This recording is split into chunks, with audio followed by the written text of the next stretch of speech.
গ্রামে আসলে এই যে এরকম রাজহাঁসের ধরে ধরে ধরবেন, বিশাল কিন্তু হাঁস।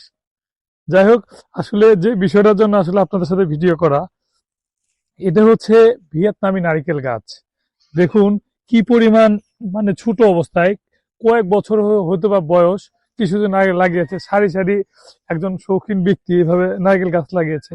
আর এই মাটিগুলা কি পরিমাণ উর্বর, যে মাটিতে কোনো কিছু লাগালেই বাংলাদেশের মাটি যে সোনার থেকেও খাঁটি বলে।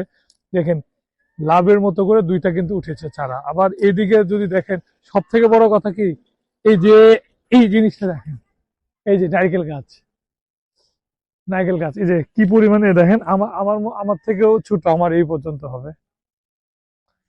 এই গাছের মধ্যে 3 বছর বয়স, একসাথে লাগানো গাছ। এটা একটুটা মনে হয় উর্বর মাটি ছিল, একটু ঘন ছিল, পাতলা ছিল। এর মধ্যে কিন্তু ফলন এসে বসছে। আপনারা যদি ভিয়েতনামি নারিকেল বা কোনো কিছু চাষাবাদ করতে চান, এসব ভালো জাতের নারিকেল দেখে বাড়ির আনাচে কানাচে গুলোতে যদি এরকম ভাবে পর্যাপ্ত বনায়ন করতে পারেন, মানে রোপণ করতে পারেন, সেক্ষেত্রে কিন্তু খুব অল্প সময়, 3 থেকে 4 বছরের মধ্যে এরকম ফলন কিন্তু আশা করতে পারেন।